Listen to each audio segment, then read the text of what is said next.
Many years ago, in a compound where everyone wanted to know everything about you, there lived a woman named Philomena, but everyone just called her Philo the Talker because truly, if talking were an Olympic sport, Philo would bring home a gold medal every year.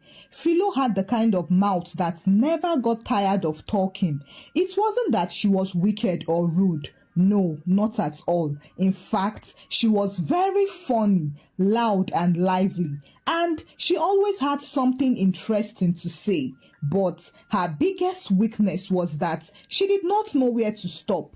Even as a child growing up in Makurdi, she was known for oversharing. When her father bought a radio, Philo told the whole church that they now had one of those machines rich people use. When her elder brother got malaria, she explained the symptoms loudly at the kiosks until even strangers began recommending herbs. She never knew that some things were meant to stay inside the house. So, when she met Kenneth, the man who would one day become her husband, it was no surprise that the entire street already knew by the second week.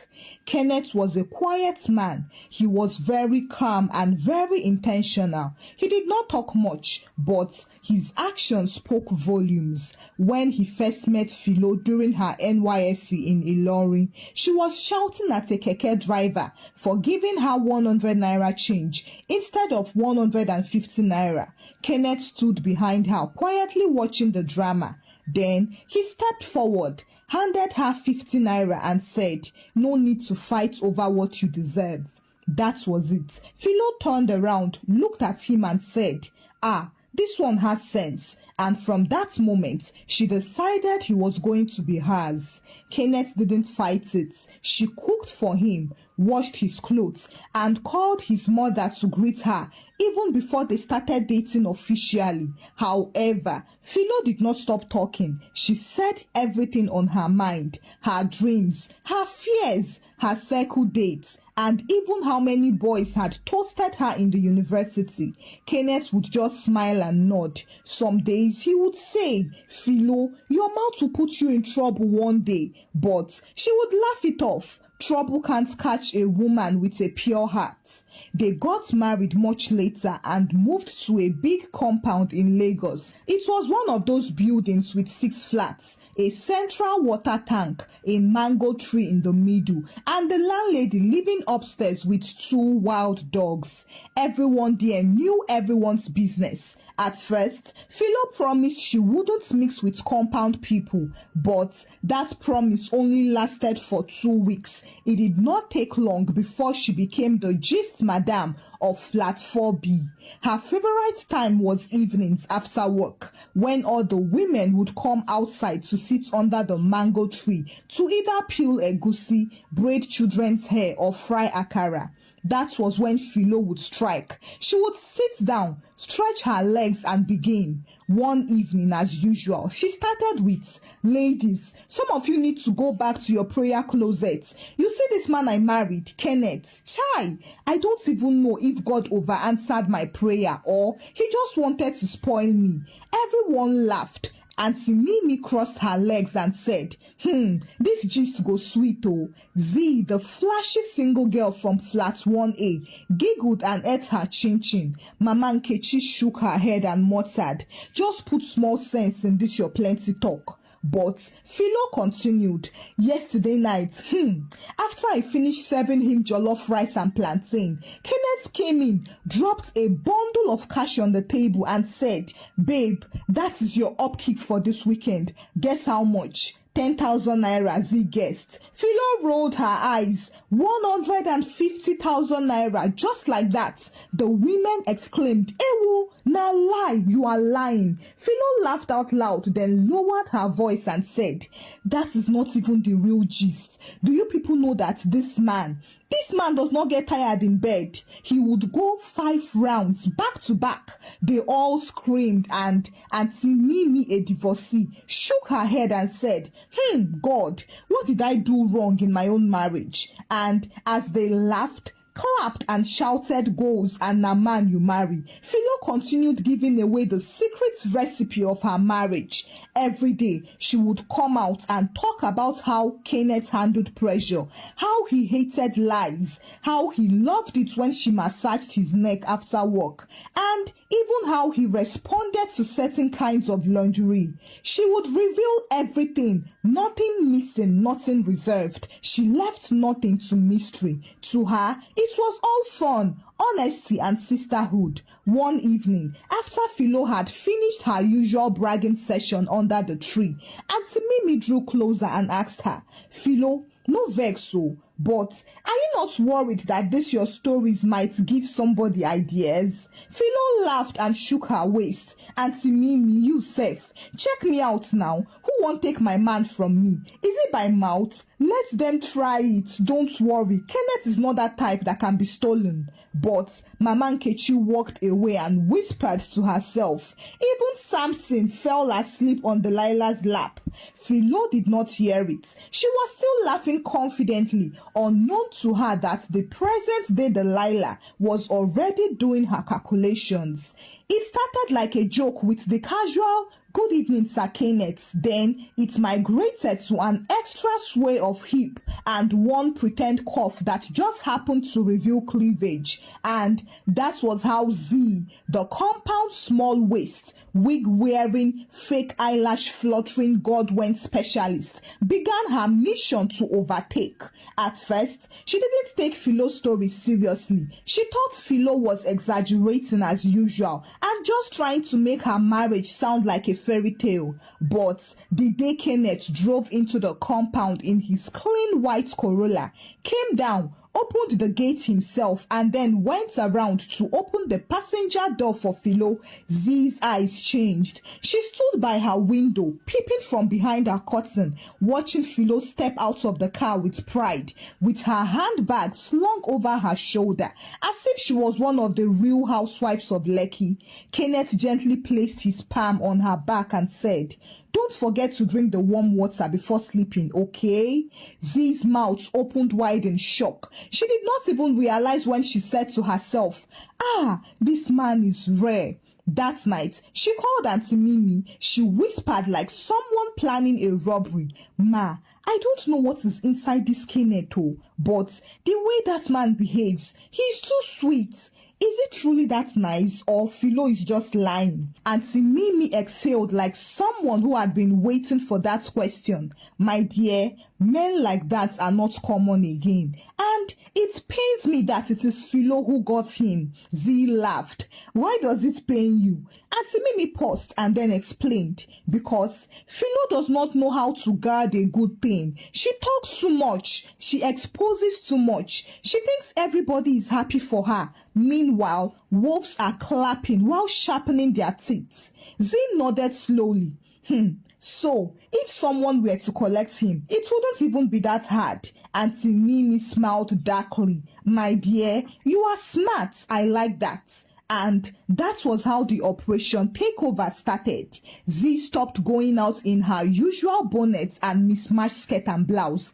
Instead, every morning when Kenneth left for work, she just happened to be sweeping the front of her flat in fitted leggings and a tank top, singing Odogu by Burna Boy with a soft voice and deliberate slow motion moves. She would wave and say, "Good morning, sir," with the kind of smile that can fry eggs. Kenneth, being the respectful man he was, would just nod and say, "Morning," without looking twice. But Z was patient. One Saturday morning, Philo was trying to hang clothes and cook at the same time. Z offered to help. "Auntie Philo, let me rinse these clothes for you. I'm not doing anything now." Philo was tired, so she agreed. Z rinsed the clothes and pegged them with color-coordinated pegs. Then she brought out her own special soap and rewashed Kenneth's singlets. "Hope you don't mind," she asked innocently. Philo laughed. Abeg, help me wash am well. He sweated like a goat this week.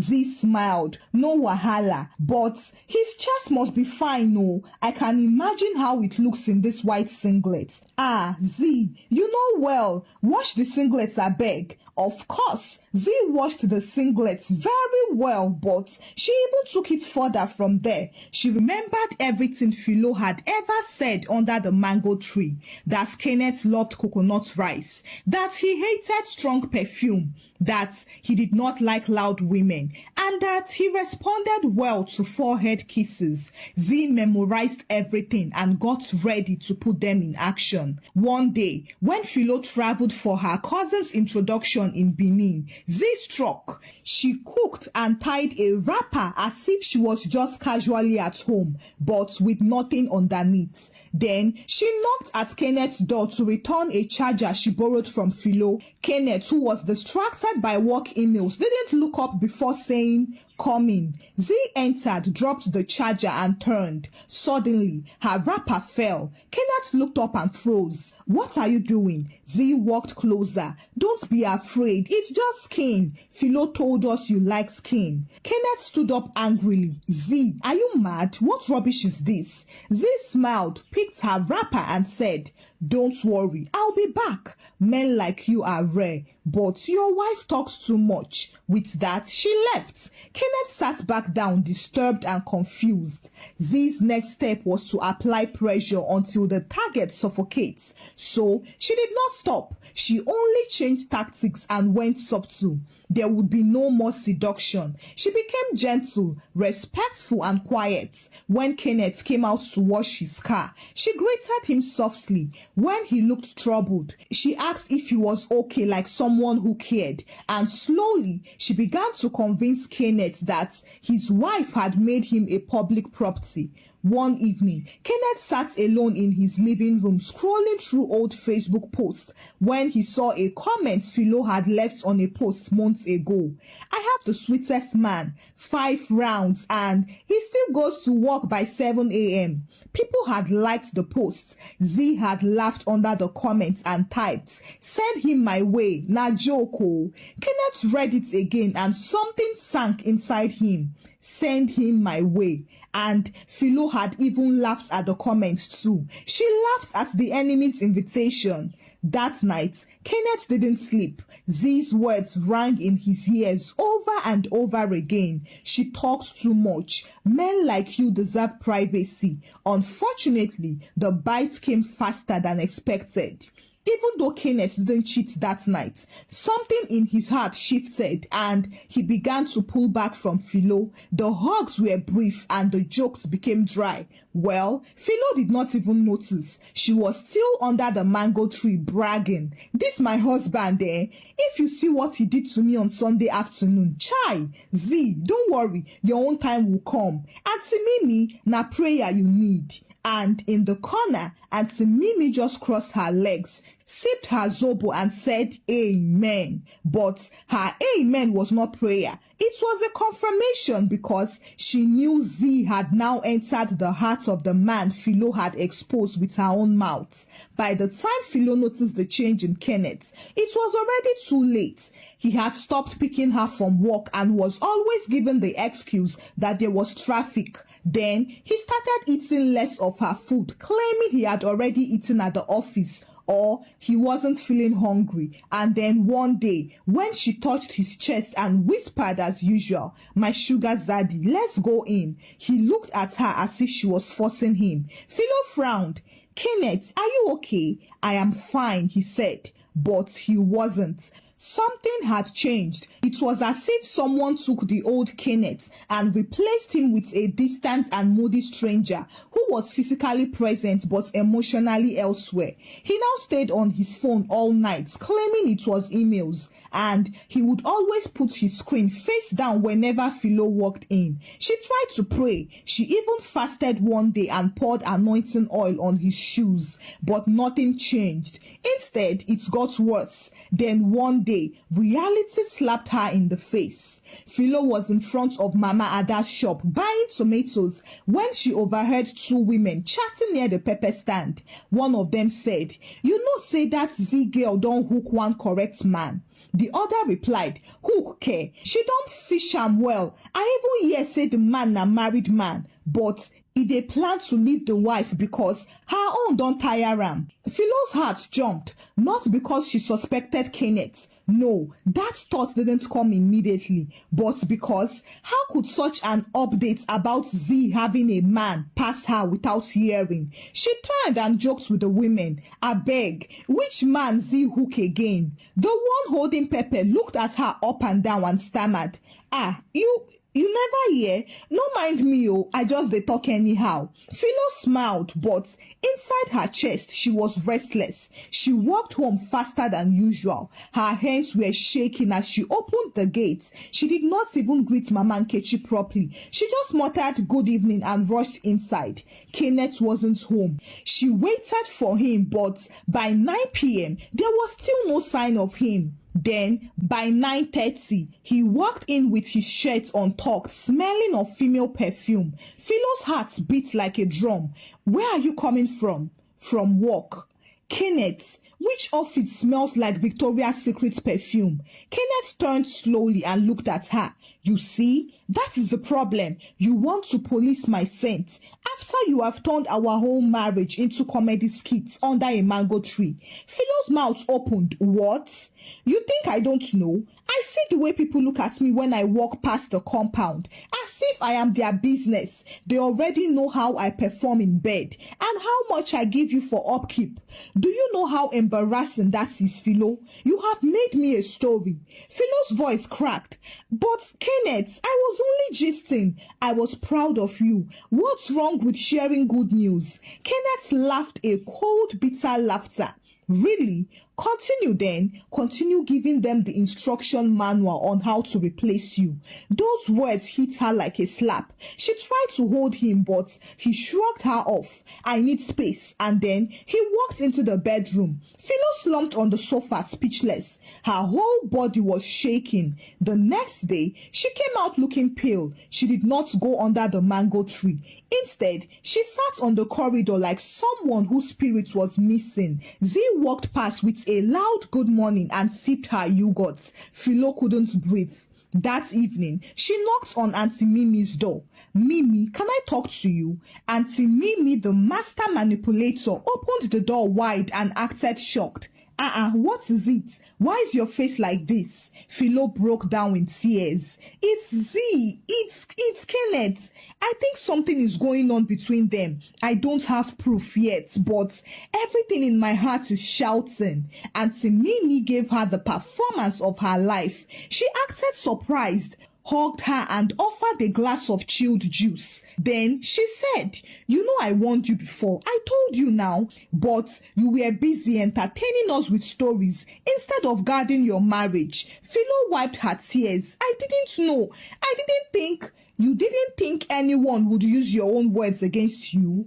Well, Z has been studying your marriage as if it is a course. She knows what Kenneth likes because you told us." Philo looked down in shame.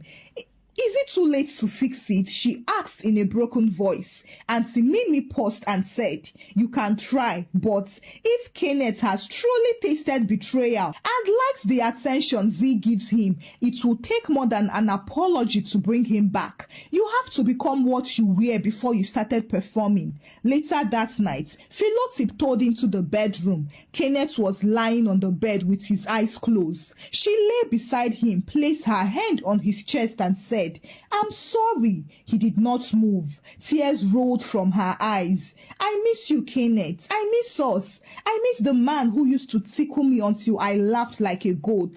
I miss the way you used to wake me up with kisses on the forehead. I miss our private jokes. I miss the peace." Still, he said nothing. She turned her face to the wall and cried into her pillow. She did not sleep well that night. She kept tossing, praying and thinking. By 4 a.m., she sat up and said to herself, Kenneth is still my husband. I will fight for him. I will not allow one Jezebel with hip enlargements and artificial eyelashes to scatter my home. So she got up, entered the kitchen and cooked Kenneth's favorite coconut rice, just like she used to in their early years. She ironed his clothes and placed a love note under his phone. When Kenneth came out that morning looking dull and uninterested, she smiled and kissed his cheek, pretending not to see how he frowned.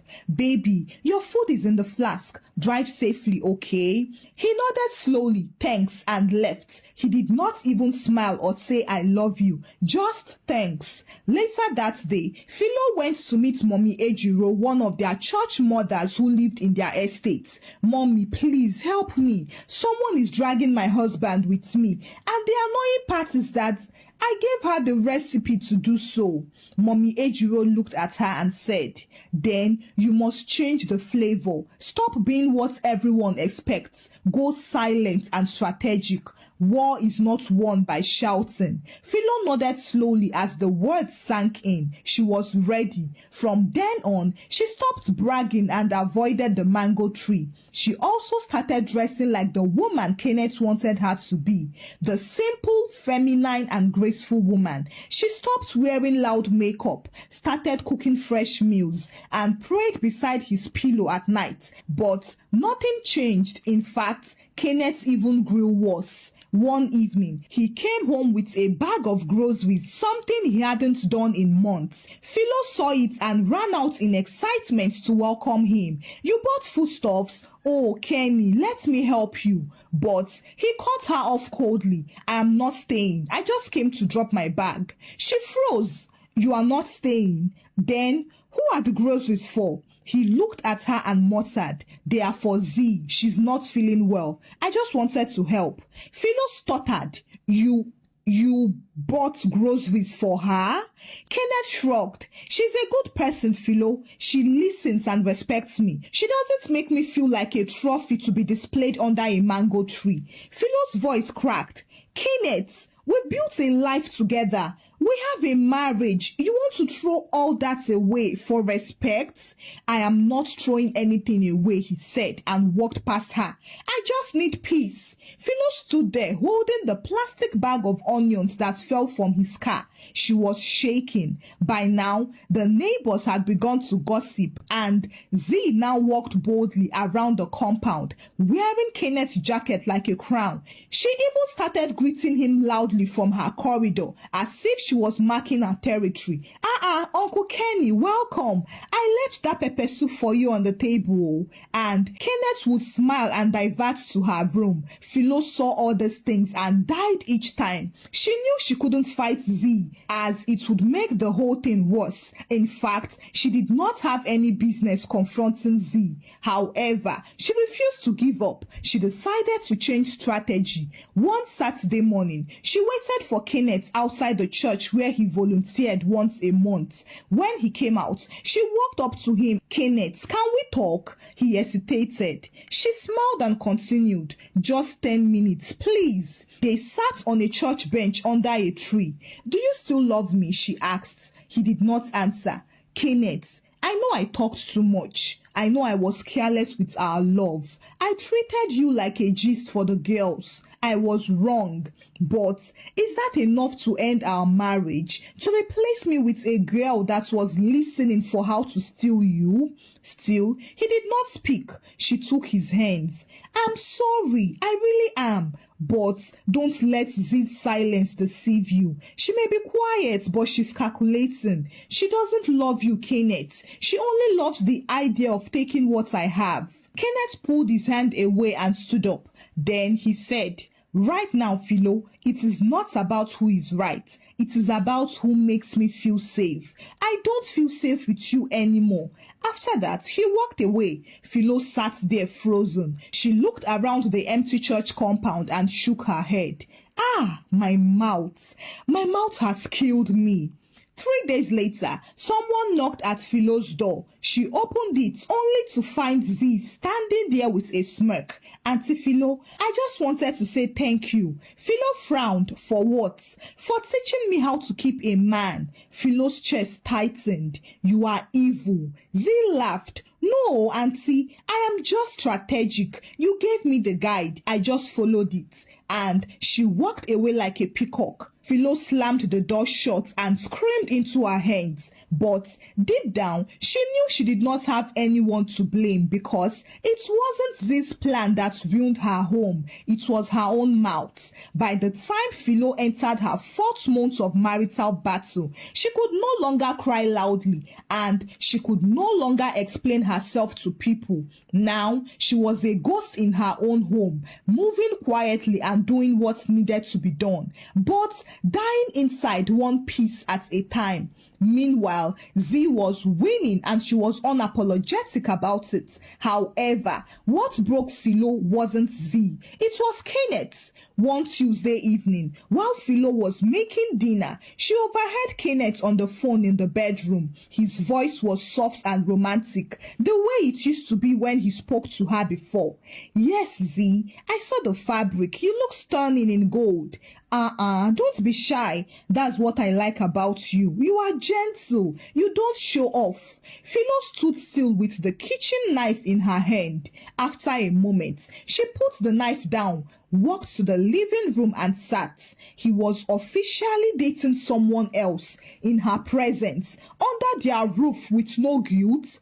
She thought back to the beginning, how Kenneth used to call her sunshine with legs, how he used to rush home to be with her, how he used to call her every lunch break, how she was once the woman who made his eyes light up. Now, she was invisible. The next day, Philo left the compound without telling anyone where she was going. She simply packed a weekend bag and went to her sister's house across town. When Kenneth returned from work, he met an empty flat. At first, he assumed she had gone to the market. But as night fell and she still did not return, he became restless. It was the next morning that he found a note on the dining table. The note read, I needed air. I was suffocating watching you fade away from me every single day. I hope you find what you are looking for, Kenneth. I truly loved you. Kenneth froze in shock. Meanwhile, at her sister's house, Philo tried to distract herself. She helped in taking care of her nephews and watched movies. And when her sister Araba finally sat her down and said, if you don't stop blaming yourself, you'll fall sick, Philo shook her head. I gave too much away. My own mouth turned my joy into community information. I didn't know I was giving Z a map. Araba took her hand and said, even if you handed her the torch, Kenneth still chose to follow the path. It is not all your fault. He is a grown man. Philo nodded, but the pain still remained. Back in the compound, Z celebrated her small victory. She wore a new silk gown that swished as she walked. She cooked and packed Kenneth's food without shame and greeted the neighbors like a winner. Even Mama Nkechi was amazed. Z, you try, you collect husband from wife while living in the same compound. Now only you waka come. Z laughed and replied, wife wey no sabi guard her blessing go be ex-wife sooner or later. They all burst into laughter. Z did not give a care in the world, and she was so confident that the deal was settled until one afternoon. She stood in front of her flat snapping selfies with Kenneth's car behind her, and she did not even realize that Kenneth was watching her from upstairs. He noticed how she arched her back, pouted and typed something into her Instagram story. Out of curiosity, he checked her page and saw what shocked him. She had written, some people talk about their man. As for me, I just collect him and let my silence speak. Hashtag snatched. Hashtag silence moves. Kenneth froze. She had just done the same thing Philo was guilty of, making him a topic. He scrolled through her stories and saw more pictures and more bragging. He even saw a muted video of him entering his car, posted with a caption, "He always comes home to me." His heart flew off. So Z wasn't different. She was just more quietly loud. That night, Kenneth didn't sleep. His heart felt heavy. He tossed and turned, and for the first time in months, he missed Philo. He missed everything about her. Her food, her laughter, the way she knew when his back hurt without him saying it, and the way she made him feel like a king, even in boxers and torn singlets. He stood up, walked to the dining table and opened the note again. This time, he read it slowly and he cried because he now knew that Z had seduced his body, but she did not cage his heart. Philo may have talked too much, but he was the one who allowed Jezebel to win. And for the first time since this madness began, Kenneth cried out loud, "I made a mistake." Still, he remained in the cage until that Saturday afternoon when Z barged into Kenneth's main flat, the same flat he shared with Philo. She did not even knock. She stood at the door and snapped, "So, this is where you disappeared to now? Abby, you have started missing her food again. I hope you know that I am not here to beg for crumbs, Kenneth. If you want her back, tell me now. I am not your second choice." Kenneth slowly turned and looked at her. She was wearing one of the satin robes he bought for her, but there was no elegance in her voice, no softness, just entitlement. It was getting more clear that everything had been a competition from the beginning. He pointed at her. "Z, when we started talking, I thought you were different, but you are not. You are even louder in your silence than Philo was in her talking." Z frowned. "Are you insulting me?" He shook his head. "No, I am only stating the facts." He walked past her, opened the door and said, "You can go." Z frowned the more. "Go where?"